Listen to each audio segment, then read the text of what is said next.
대장동 사건, 대장동 유래신도시 성남FC로 기소되어 있는 이재명, 그리고 거짓말을 4번 했다는 혐의로 기소되어 있는 공직선거법 허위사실 공표 혐의. 이번에는 2가지죠. 지난번에는 4가지였는데 이번에는 2가지. 이재명 선거법 위반 재판을 3월 달에 3번 법정에 출석해서 봤거든요. 3월 3일 날 한 번, 3월 17일 날 한 번, 그리고 오늘 3월 30일 날 한 번. 그런데 이재명의 사법 리스크 운명에 있어서 오늘 최대 분수령 중에 하나를 넘습니다. 누가 나오느냐? 유동규가 오늘 증인으로 나옵니다. 그러니까 이재명 성남시장, 이재명 경기지사, 이재명 대선 후보, 그 정치인 이재명의 가장 구린 부분까지, 정말 똥구멍까지 샅샅이 알고 있는 유동규가 오늘 재판정에 검찰 측 증인으로 나오는 겁니다. 여러분 볼만하지 않겠습니까? 누차 말씀드렸다시피 유동규가 이제 이재명으로서는 가장 이 세상에서 두려운 존재. 유동규가 법정에서 입을 여는 순간 그 모든 진술은 이제 증거로 채택될 수도 있는 그런 자리가 바로 재판정입니다. 검사 앞에서 얘기하는 것과 판사 앞에서 얘기하는 것은 하늘과 땅 차이가 있다, 이렇게도 볼 수 있는데, 이제 유동규가 이재명에 대해서 왜 이재명이 거짓말쟁이인지에 관한 유동규의 증언이 오늘 있게 되는 겁니다. 그러면 왜 유동규는 지금 저런 일을 하고 있을까요? 배신감 때문입니다. 인간적인 배신감. 그걸 언제 뼈저리게 느꼈느냐? 이재명이 고 김문기 성남도시개발공사 개발 1처장을 모른다고 했을 때, 그때 유동규는 하늘이 무너지는 그런 배신감을 느끼는 겁니다. 왜? 유동규는 성남도시개발공사 기획본부장, 그리고 나중에 성남도시개발공사 사장 직무대리. 그러니까 유동규 사장, 그 밑에 최고 실무 책임자 중에 한 사람이 김문기였던 겁니다. 고 김문기 처장이 어떻게 보면 한솥밥을 먹는 식구였던 겁니다. 성남도시개발공사에서 일을 하는. 그것뿐입니까? 호주, 뉴질랜드 9박 11일 여행을 같이 갔잖아요. 그것뿐입니까? 골프를 3사람이 같이 쳤잖아요. 이재명, 유동규, 김문기. 더더군다나 골프 카트를 유동규는 혼자 한 대 자기가 몰고, 그 다음에 김문기가 이재명하고 같이 골프 카트를 몰고, 그래서 셋이서 골프 쳤다는 거죠. 그것뿐입니까? 유동규가 돈을 내가지고 미리 예약해놓고 돈을 내서 이재명과 김문기가 요트도 탔다는 거 아닙니까? 9박 11일 해외여행을 같이 하면 밥을 30끼를 같이 먹는 겁니다. 마주 앉아서. 시장님 뭐 드실래요? 여기요, 주문할게요. 시장님은 뭐, 나는 뭐, 이런 거 다 김문기 그분이 했던 겁니다. 그런데 이재명이 이렇게 말을 하는 겁니다. 하위 직원이어서 나는 몰랐다. 하위 직원, 나는 저 위에 있는 시장님이고 처장 정도는 하위 직원이어서 그 정도 기억하기로 말하면 나는 수천 명을 기억해야 할 것이다 라는 투로 말을 해버린 겁니다. 이건 매우 인간적으로 모멸적인 표현이라고도 볼 수 있는 겁니다. 그때 유동규는 이게 아니구나. 그 유동규가 처음에 이제 자기가 알고 있는 모든 것을 털어놓기로 결심했을 때 그때 했던 이야기들이 있습니다. 이 바닥에 의리라는 것은 없구나. 제 얘기가 아니라 유동규 얘기입니다. 의리라는 것은 없구나. 유동규가 또 말합니다. 내가 착각했구나. 뭐 형이 어떻다고? 뭐 의형제 좋아하시네. 정진상, 김용, 나 유동규, 뭐 도원결이? 나는 그거 진짜인 줄 알았어. 김문기도 모른다고 하는데 나 같은 사람이야. 왜냐하면 김문기는 실질적인 그 실무 책임자여서 대면에서 결제도 많이 받았거든요. 나도 떨어지는 가랑잎보다 못한 신세가 되겠구나. 누구한테는? 이재명한테는. 그래서 돌아선 겁니다. 그 배신감 때문에. 그래서 유동규의 결론은 뭐냐? 나는 내가 지은 죄의 책임을 지겠다. 그러하니 이재명 씨 당신도 당신이 지은 죄에 대해서는 당신이 책임져라 이겁니다.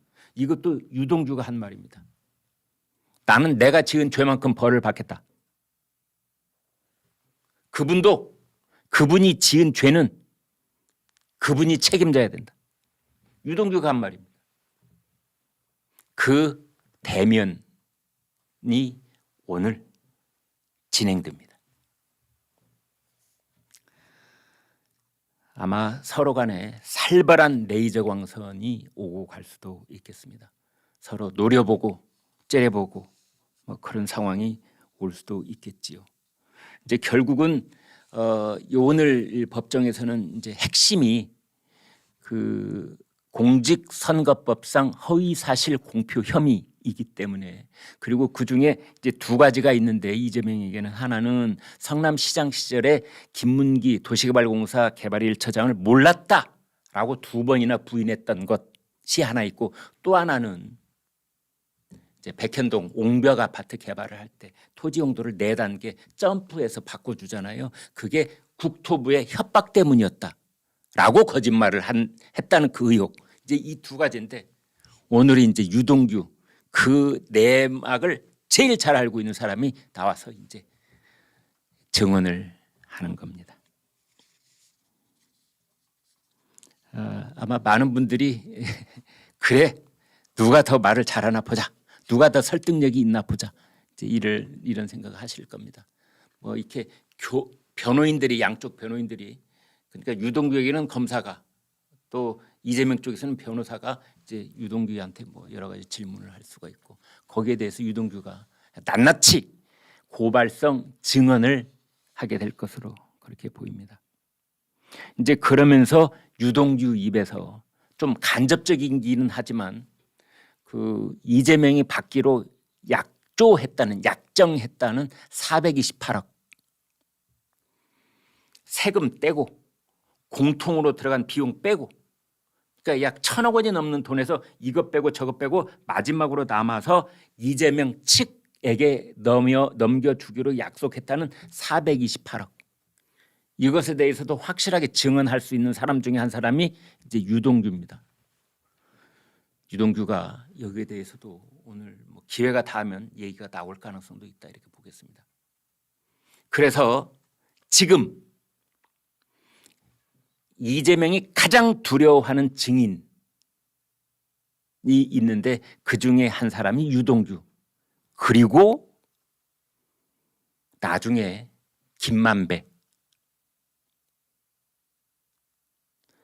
그리고 남욱, 이런 사람들인데요. 우선 오늘 유동규. 왜? 유동규는 성남시 쪽 사람이었습니다.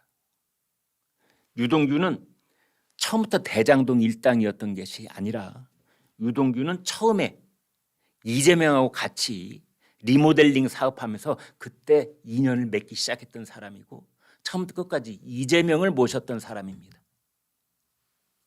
오늘 어떤 증언이 나올지 큰 기대를 하지 않을 수가 없다, 이렇게 보겠습니다.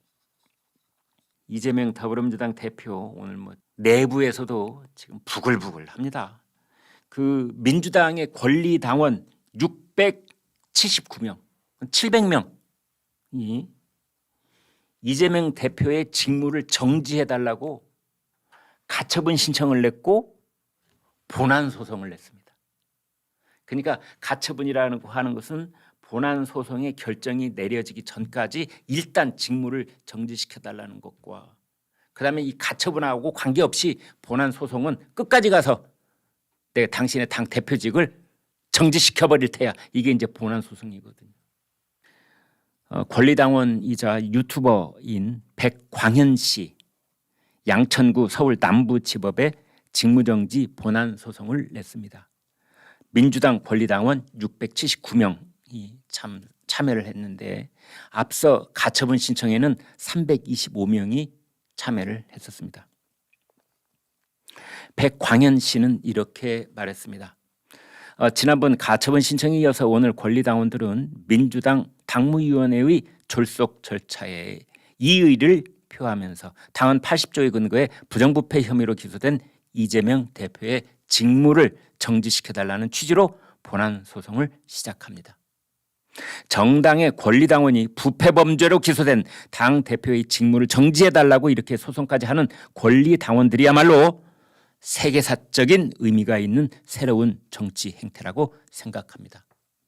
이것은 진영이나 극단에 매몰돼 상식과 정의를 외면하고 뭉개던 구시대적 정치에서 벗어나고자 하는 중도 시민들의 발걸음이라고 봐주시면 좋겠습니다. 이렇게 되어 있습니다. 저런 모임이 여러분 기억날 겁니다. 깨어있는 시민연대당, 깨시민이라고 줄여서 얘기하죠. 깨어있는 시민연대당. 이게 민주당 소속입니다, 여러분. 깨어있는 시민연대당. 원래는 친문이었는데 친문도 친문이지만 반 이재명 운동을 더 열심히 하고 있는, 그래서 친문 반명의 이 민주당 내 대표적인 조직이 있습니다. 그게 깨어있는 시민연대당인데 거기가 이재명의 변호사법 변호사 대납 의혹 이걸 최초로 폭로했던 그곳입니다.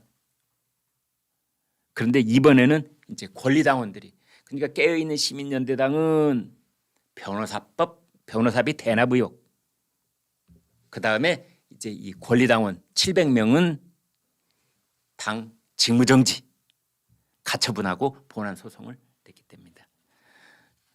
이재명 대표 이래저래 꿈자리가 뒤숭숭할 것이다, 이런 추측을 해봅니다.